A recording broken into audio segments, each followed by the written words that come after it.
सर्वांना नमस्कार. मी राहुल गुप्ता, जिल्हाधिकारी हिंगोली. आपण जी सेवादूत प्रणाली विकसित केलेली आहे, ते कशी वापरतात त्याच्याबद्दल आपल्याला सर्वांना सांगू इच्छितो. आपल्याला सर्वांना माहितीच आहे की नंबर 9403 55 94 94 असा नंबर आहे. त्याच्यामध्ये आपल्याला फक्त याच्यामध्ये हाय म्हणून पाठवायचं आहे. हाय म्हणून एकदा आपण पाठवला की मग आपल्याला याच्यामध्ये एक प्रॉम्प्ट येईल. ते आपल्याला प्रॉम्प्ट दिसेल. प्रॉम्प्टमध्ये आपल्याला सेवा निवडा असं म्हणून सिलेक्ट करायचं आहे. सेवा निवडामधून जसंच आपण सेवा निवडली की कुठल्या विभागाची आपल्याला आधी तर घरपोच सेवा सिलेक्ट करावा. घरपोच सेवामध्ये आपल्याला कुठले पण प्रमाणपत्राची आवश्यकता असेल ते तुम्हाला याच्यामध्ये दिसेल. आपण जसं हे बघत असाल त्याच्यामध्ये वेगवेगळे विभाग दिलेले आहे. समजा आपण महसूल विभाग निवडला, मग याच्यामध्ये महसूल विभागामध्ये जे आपला सेवाचा हक्क अधिनियम आहे त्याच्यामध्ये जे जे सर्व्हिसेस जे आहे ते नोटिफाईड आहे ते आपल्याला सर्व दिसेल. ते आपण सिलेक्ट केला. मग ते कास्ट सर्टिफिकेट समजा आपल्याला पाहिजे असेल, मग ज्यात प्रमाणपत्रासाठी आपल्याला क्लिक करायचं आहे. त्याच्यामध्ये हे आपल्याला सर्व डॉक्युमेंट जे आपल्याला पाहिजे तो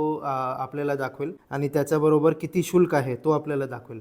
ह्या शुल्कच्या पुढे आपण कुठला शुल्क देऊ नये. त्याच्यामध्ये आपल्याला शुल्क ह्यामुळेच आपण दाखवलेलं आहे. याच्यामध्ये हे डॉक्युमेंट्स आपल्याला रेडी फक्त ठेवायचं आहे. त्याच्यामध्ये आपण तालुका निवडून घ्या. जसं समजा हिंगोली आपण निवडून घेतला.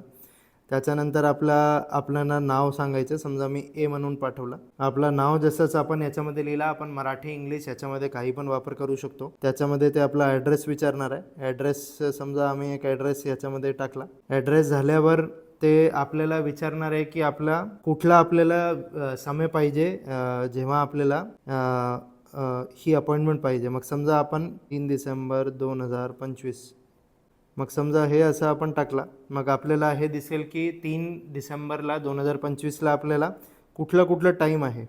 मग हे टाईम आपण सिलेक्ट केला. समजा हे 3 ते 4 वाजता संध्याकाळी. मग 3 ते 4 वाजता म्हणजे आपल्याला जे संबंधित माणूस आहे आपला जवळचा तो कॉन्टॅक्ट करणार आहे आणि त्याच्यामध्ये आपला सर्व सेवा जे आहे ते आपण देऊ शकतो. 3/12ला जसं आता आम्ही निवडला त्याच्यामध्ये आपल्याला फक्त आपले सर्व डॉक्युमेंट तयार करून ठेवायचे आहे आणि एकदा आपण डॉक्युमेंट तयार करून ठेवले मग आम्ही जे आहे घरपोच आपल्याला सर्व आपले जे प्रमाणपत्र आहे ते वितरण करून घेऊ. धन्यवाद.